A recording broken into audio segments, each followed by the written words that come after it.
یہ ماہ مبارک ماہ شعبان موسم کا مہینہ ہے اور اس کا تیسرا جمعہ ہے. اس کے بعد آخری جمعہ ماہ شعبان کا ہوگا، پھر پہلا جمعہ ماہ رمضان کا ہوگا. ماہ رمضان کی عام علامت ہے. یقیناً عاشقوں کے دل بیدار ہیں. رمضان کی بہاریں، رمضان کی فضیلتیں برکتیں لوٹنے کے لیے اللہ کریم ہم سب کی اگر زندگی باقی ہے تو ہمیں رمضان شریف نصیب فرمائے. اور یہ جو ماہ شعبان کا مہینہ جا رہا ہے اسے درود والا مہینہ بھی کہتے ہیں. کون سا مہینہ؟ درود والا مہینہ کہتے ہیں. کیوں اسے درود والا مہینہ کہتے ہیں؟ اس لیے کہ یہی وہ ماہ مبارک ہے جس میں آیت درود کا نزول ہوا تھا. ان اللہ وملائکتہ یصلون علی النبی یا ایھا الذین آمنوا صلوا علیہ وسلموا تسلیما. یہ والی جو آیت نازل ہوئی تھی، اتری تھی، یہ اسے ماہ شعبان المعظم میں اتری. صدقے جاؤں اللہ تبارک و تعالیٰ نے پہلے نماز عطا فرمائی. رجب میں نماز، شعبان میں درود ملا، اور ماہ رمضان میں اللہ کی رحمتوں کا نزول ملا. اِنَّا أَنزَلْنَاهُ فِي لَيْلَةِ الْقَدْرِ. یہ قرآن ہمیں کس رات میں نصیب ہوا؟ لیلۃ القدر والی رات میں. صدقے جاؤں اللہ تبارک ایسے تو نہیں پیارے مصطفیٰ صلی اللہ تعالی علیہ وسلم نے ارشاد فرمایا تھا کہ رجب اللہ کا، شعبان میرا، اور ماہ رمضان میری امت کا مہینہ ہے. تو چاہیے کہ اس ماہ مبارک کے جو چند ایام باقی ہیں اس میں حضور کی ذات پر رج رج کا درود پڑھا جائے، گج بج کر درود پڑھا جائے. میرے آقا علیہ الصلوۃ والتسلیم نے ارشاد فرمایا جو شخص میری ذات پر ایک مرتبہ درود پڑھتا ہے اللہ اس پر اپنی 10 رحمتیں نازل فرماتا ہے. اور ایک رحمت اللہ کتنی وسیع ہے، اتنی وسیع ہے.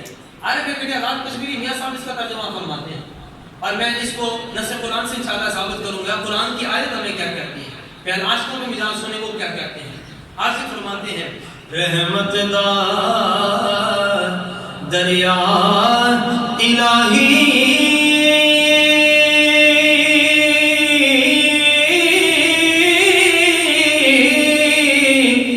آتے ہر دم بگدا تیرا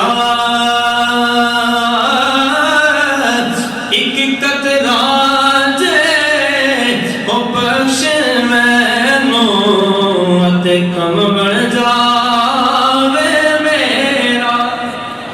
اور پورا دریا چل رہا ہے اور حضور مولانا رومی کشمیر فرماتے صرف ایک قطرہ، ایک قطرہ جے او بخش مینوں اتے کم بن جاوے میرا. حضور میاں صاحب نے قطرے کی کیوں بات کی ہے؟ اس لیے کہ قرآن پڑھا تھا، قرآن سمجھا تھا. رب ذوالجلال نے قرآن میں ارشاد فرمایا ہے اے لوگو اگر دیکھنا چاہتے ہو میری رحمت کتنی وسیع ہے تو آؤ میں قرآن سے بتاتا ہوں اللہ کی رحمت کتنی وسیع ہے، اللہ رب العزت کی رحمت کتنی بڑی ہے. یا اللہ تیری رحمت کا شمار کیا ہے؟ رب ذوالجلال نے قرآن میں ارشاد فرمایا رحمتی وسعت کل شیء. میری ایک رحمت ہر شے سے وسیع ہے. یہ نہیں فرمایا پہاڑوں سے زیادہ بڑی ہے، یہ نہیں فرمایا آسمانوں سے زیادہ بڑی ہے، یہ نہیں فرمایا ساتوں زمینوں سے زیادہ بڑی ہے، بلکہ فرمایا کل شیء. مفسرین یہاں پر فرماتے ہیں یہ کل شیء میں تحت الثری بھی ہے، عرش علا بھی ہے، ساتوں زمینوں اور ساتوں آسمانوں کے درمیان اللہ نے جو کچھ پیدا کیا ہے سارے کا سارا کل شیء میں داخل ہے.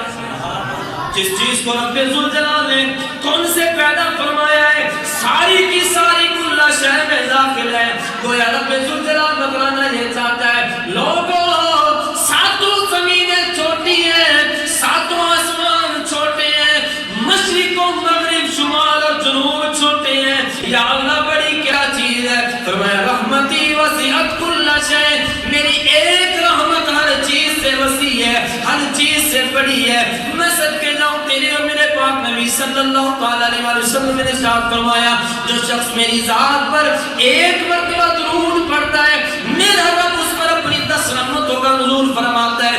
قرآن ہمیں یہ بتاتا ہے ایک رحمت اللہ کی ہر شے سے وسیع ہے، اور اللہ کی جب ایک رحمت اتنی بڑی ہے اس کی 10 رحمتوں کا نظارہ کیا ہوگا، اس کی 10 رحمتوں کا نظارہ کیا ہوگا. رب ذوالجلال نے ارشاد فرمایا میرے محبوب کی ذات پر جو بندہ 100 رحمتیں نازل فرما دیتا ہوں۔ جب میرے مصطفیٰ کریم کی ذات پر کوئی بندہ 100 مرتبہ درود پڑھتا ہے، اللہ رب العزت فرماتا ہے قیامت کے دن میدان محشر میں آئے گا، اس کی پیشانی پر لکھا ہوگا یہ جنتی ہے، جہنم اس پر حرام ہے۔ پیشانی پر لکھ دیا جائے گا۔ یہ برکت ہے میرے نبی کی ذات پر درود پڑھنے کی۔ اس لیے تو مولانا جومیہ کشمیر حضرت میاں محمد بخش رحمۃ اللہ تعالی علیہ آپ نے یہاں پر فقط ایک قطرے کی بات کی ہے۔ آپ فرماتے ہیں یارو سمندر تو بڑی دور کی بات ہے، فقط اللہ کی رحمت کا ایک قطرہ بھی مل جائے تو بیڑا پار ہو جائے گا۔ ایک قطرہ جے وہ بخش اتے کم بن جاوے میرا، ایک قطرہ، سارے ذرا محبت کے ساتھ پڑھ لیں، ایک قطرہ جے وہ بخش مینوں اتے کم بن جاوے۔ ہر کوئی آکھے میرا میرا اتے میں بھی آکھاں میرا، وہ تیرا تے مولا کچھ نہیں جانا، جے تم بھی کہہ چھٹ میرا۔ اللہ جسے کہہ دیتے ہیں نا یہ میرا ہے، اس کا بیڑا پار ہو جاتا ہے، اور اللہ کسی کو کہتا نہیں ہے۔ یا اللہ تو کن لوگوں کو کہتا ہے یہ میرے ہیں؟ فرمایا جو میرے یار کے ہو جاتے ہیں وہ میرے ہیں۔ میرے محبوب سے پیار کرنے والا ہر شخص میرا بندہ ہے۔ جسد کے جاؤں رب ذوالجلال کی رحمت سے اللہ تبارک و تعالیٰ کو بندہ وہ پسند ہے جس کے دل میں محبت مصطفیٰ ہو، سینے میں عشق مصطفیٰ ہو۔ میرے آقا علیہ الصلوۃ والتسلیم نے ارشاد فرمایا نماز فجر ادا فرماتے ہیں، فجر کی نماز ادا کرنے کے بعد تیرے اور میرے پاک نبی صلی اللہ علیہ وسلم صحابہ کرام نے بات فرماتے تھے، حضور کا یہ دستور تھا، معمول تھا، جب بھی نماز ادا فرماتے اس کے بعد مصلی امامت پر بیٹھ جاتے، منبر پر جلوہ گر ہوتے، صحابہ سے باتیں کرتے، مسائل ہوتے، بہت ساری باتیں ہوتی۔ ایک دن صحابہ فرماتے ہیں سرکار نے فجر کی نماز ادا فرمائی، حضور فجر کی نماز ادا فرمانے کے بعد کھڑے ہو گئے، سرکار نے فرمایا میرے صحابہ فداک ابی و امی یا رسول اللہ، ہمارے ماں باپ آپ کے قدموں پر قربان ہو جائیں، میں صدقے جاؤں صحابہ کے عشق کے، صحابہ اپنے ماں باپ حضور کے قدموں پر قربان کرتے ہیں۔ آج اگر ہم حضور کے نام کی خیرات کر دیں لوگوں کو تکلیف ہو جاتی ہے، لوگ پریشان ہو جاتے ہیں۔ صحابہ فرماتے ہیں عرض کی یا رسول اللہ صلی اللہ علیہ وسلم کیا خواب آیا ہے، کیا خواب آپ نے دیکھا ہے؟ اور یہ بات اپنے ذہن میں رکھیں، عقیدہ ہمارا یہ ہے نبیوں کو جو خواب آتے ہیں اللہ کی طرف سے وحی ہوتے ہیں، انبیاء کو جو خواب آتے ہیں وہ وحی الہی ہوتے ہیں، اللہ تبارک و تعالیٰ کی طرف سے۔ یہ خواب ہم دیکھتے ہیں مگر جو پیغمبر دیکھتے ہیں وہ وحی الہی ہوتے ہیں۔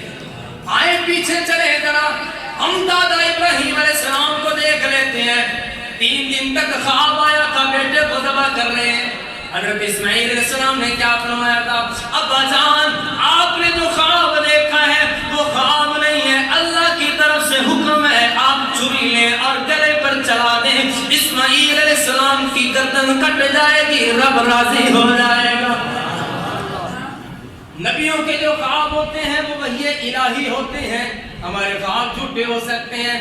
میرے آقا علیہ الصلوۃ والتسلیم نے ارشاد فرمایا جس کو رات خواب ڈراؤنا آئے، خواب میں ڈر جائے، پورا خواب دیکھ لے، کسی کو اٹھ کر بتائے نہیں، فوراً اٹھ کر بیٹھ جائے، اپنی بائیں جانب اعوذ باللہ من الشیطان الرجیم پڑھ کر 3 مرتبہ تھوک دے، اللہ اس خواب کی تاثیر کو ختم کر دیتا ہے۔ اور یاد رکھیں خواب کے بھی اثرات ہوتے ہیں، جس طرح جادو کے، نظر بد کے اثرات ہوتے ہیں، برے خواب کے بھی اثرات ہوتے ہیں، اور یہ تب تک ظاہر نہیں ہوتے جب تک ان کی کاٹ نہ کی جائے۔ اور ان کی کاٹ کا عمل کیا ہے بتانا کسی کو نہیں ہے، بس اعوذ باللہ پڑھ کر پھونک مار دیں، انشاءاللہ اس کے اثرات ختم ہو جائیں گے۔ اور دوسری بات میرے آقا علیہ الصلوۃ والتسلیم نے ارشاد فرمایا جو برا خواب ہوتا ہے وہ شیطان کی طرف سے ہوتا ہے، جو اچھا خواب ہوتا ہے رحمان ذوالجلال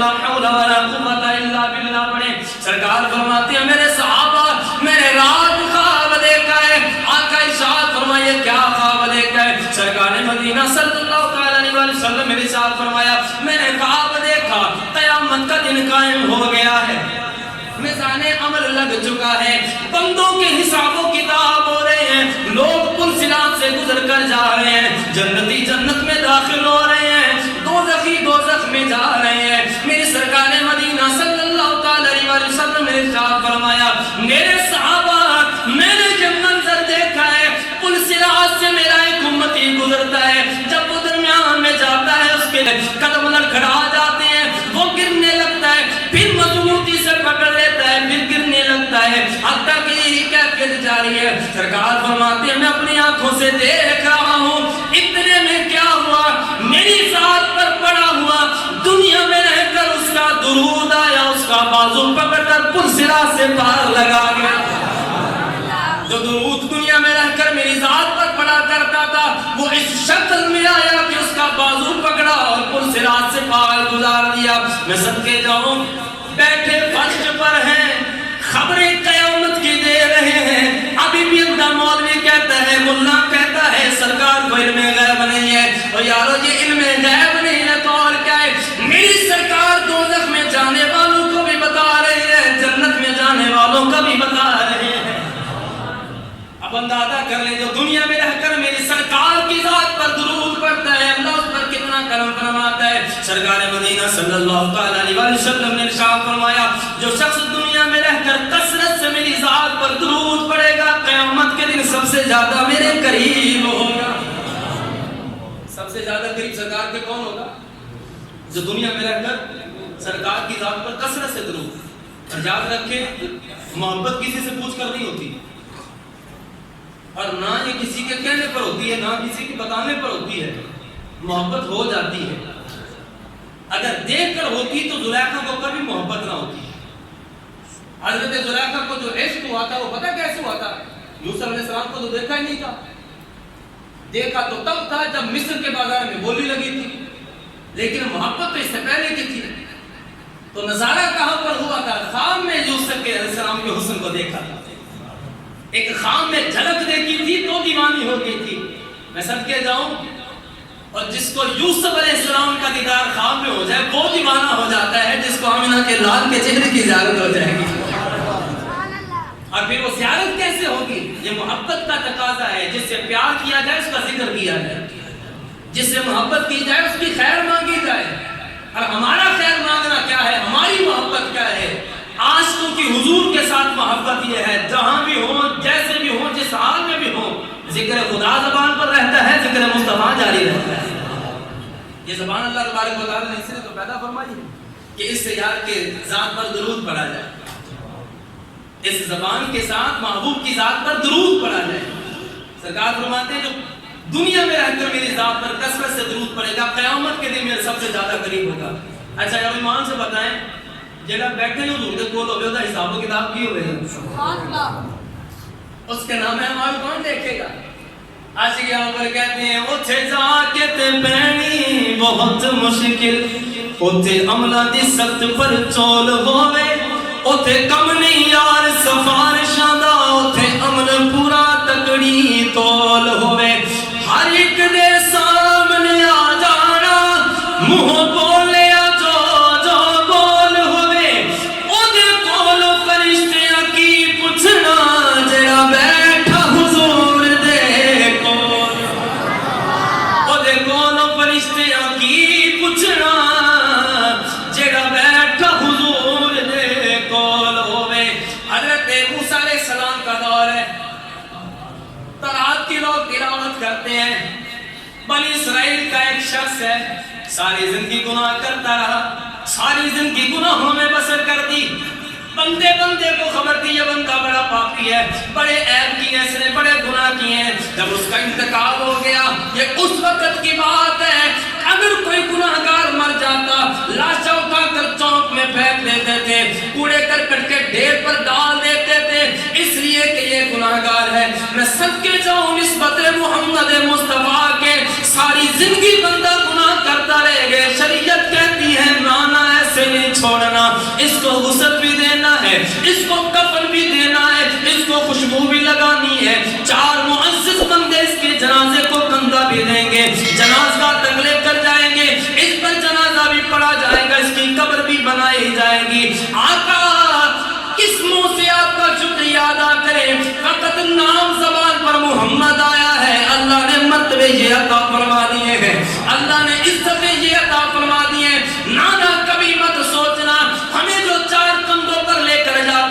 یہ ہمارا کمال ہے، بلکہ یہ کمال آمینہ کے لال کا ہے۔ اگر تو نے کلمہ نہ پڑھا ہوتا پھر دیکھتے تیرے ساتھ کیا حال ہوتا۔ میرے آقا علیہ الصلوۃ والتسلیم نے ارشاد فرمایا بنی اسرائیل کا شخص ہے وہ جناب والا بہت بڑا گناہگار ہے، جب اس کا انتقال ہو گیا لوگوں نے اٹھایا کوڑے کرکٹ کے ڈھیر پر ڈال دیا، لوگ منہ پھیر کر جا رہے ہیں۔ رب ذوالجلال نے حضرت موسیٰ علیہ السلام کی طرف وحی فرمائی، میں صدقے جاؤں اس بندے کے مقدر پر۔ حضرت موسیٰ علیہ السلام اللہ کی بارگاہ میں عرض کرتے ہیں ربی ارنی موسیٰ، یا اللہ تیرا دیدار کرنا ہے، تجھ سے بات کرنی ہے۔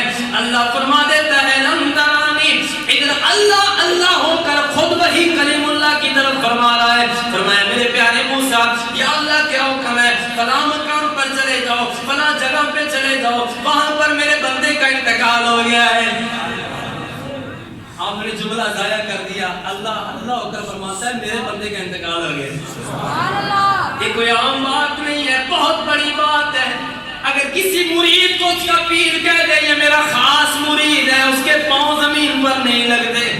میں صدقے جاؤں جس کو اللہ فرما رہا ہے یہ میرا بندہ ہے، فرمایا میرے پیارے موسیٰ میرے بندے کا انتقال ہو گیا ہے، لوگوں نے اس کے ظاہر کو دیکھا ہے، لوگوں نے اس کے عیبوں کو دیکھا ہے، اس کے گناہوں کو دیکھا ہے، کوڑے کے ڈھیر پر ڈال دیا ہے۔ یا اللہ کیا حکم ہے، فرمایا جاؤ اس کو غسل دو، اس کی نماز جنازے کا اہتمام کرو، اس کی تدفین کا اہتمام کرو۔ حضرت موسیٰ علیہ السلام جب علاقے میں پہنچے لوگ دیکھ کر اپنے منہ پھیر کر جا رہے تھے، اپنے ناک پر ہاتھ رکھ کر چلے جاتے، برا بھلا کہہ کر چلے جاتے۔ حضرت موسیٰ علیہ السلام نے حکم ارشاد فرمایا لوگوں اب منہ نہیں پھیرنا کیونکہ حکم اللہ کا آ گیا ہے، جلدی کرو اس کے غسل کا انتظام کرو۔ غسل کا انتظام ہو گیا، جنازہ ہو گیا، تدفین ہو گئی، ساری قوم اکٹھی ہو کر حضرت موسیٰ علیہ السلام کی بارگاہ میں عرض کرنے لگی اے اللہ کے نبی، اے کلیم اللہ، جیسے تو نے حکم ارشاد فرمایا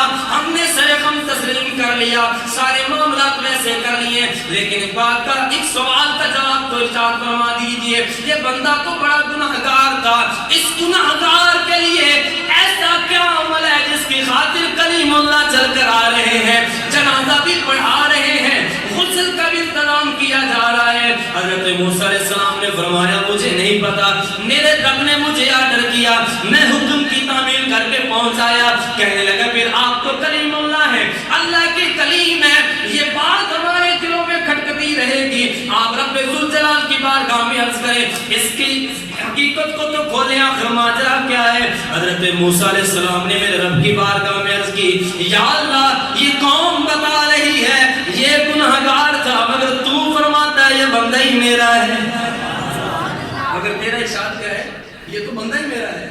یا اللہ آخر معاملہ کیا ہے؟ رب ذوالجلال نے ارشاد فرمائے میرے پیارے موسیٰ یہ بندہ یقیناً گناہگار ہے، بڑے پاپ کیے ہیں، بڑی نافرمانیاں کی ہیں، بڑے گناہ کیے ہیں، مگر اس کی ایک ادا مجھے اچھی لگی ہے جس کے صدقے سے میں نے اس کے گناہوں کو دھو دیا ہے، میں نے اس کے گناہوں پر پانی پھیر دیا ہے۔ یا اللہ کیا ادا ہے؟ فرمایا رات کا وقت تھا، ہاتھ میں تورات تھی، تلاوت کیے جا رہا تھا، تلاوت کر رہا تھا، ایک مقام پر میرے نبی آخر زمان محمد مصطفیٰ صلی اللہ علیہ وسلم کا نام آیا، جب کتاب میں نام دیکھا دل میں محبت آ گئی، آنکھوں سے لگا کر چوم لیا، میرے محبوب کے نام کو چوم لیا، میرے محبوب کے نام کو بوسا دیا، بس اس کی محبت مجھے پسند آ گئی، یہ ادا مجھے پسند آ گئی، میں نے اس کے گناہوں کو معاف کر دیا ہے۔ آؤ ذرا رب ذوالجلال کی رحمت کا نظارہ تو دیکھو، بنی اسرائیل کا شخص ہو، تلاوت تورات کی کر رہا ہو، نام محمد چوم لے، اللہ گناہ معاف کر دیتا ہے، کلمہ نبی کا پڑھنے والا ہو، ہاتھ میں رب کا قرآن ہو، اور لفظ یا ایھا المزمل آ جائے، چوم کر آنکھوں سے لگا دے، ایمان سے بتلاؤ اللہ کتنی رحمتیں نازل فرمائے گا۔ جو رب نبی کے نام کا اتنا حیا رکھتا ہے اس رب ذوالجلال کی بارگاہ میں محمد مصطفیٰ کا عالم کیا ہوگا، حضور کے مرتبے اور مقام کا عالم کیا ہوگا۔ میری سرکار مدینہ صلی اللہ علیہ وسلم نے ارشاد فرمایا قیامت کے دن جو شخص یہ چاہتا ہے اللہ کی بارگاہ سے حساب و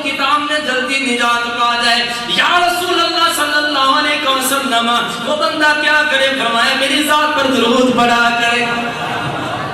جو شخص یہ چاہتا ہے نا قیامت کے دن اللہ کی بارگاہ سے حساب و کتاب میں جلدی نجات مل جائے، 50,000 سال کا دن ہوگا، 50,000 سال کا دن، تانبے کی زمین، سوا نیزے پر سورج، کوئی سائبان نہیں، ماں سوائے اللہ کے عرش کے، صرف اللہ کے عرش کا سایہ ہوگا، اس کے علاوہ کوئی سایہ نہیں ہوگا۔ اور جس کو عرش کا اللہ کے عرش کا سایہ نصیب ہوگا ان میں درود پڑھنے والے بھی ہوں گے، مگر شرط یہ ہے دنیا میں رہ کر حضور کی ذات سے محبت اور حضور کی ذات پر درود پڑھا، رج رج کر پڑھا کرے، گج بج کر پڑھا کرے۔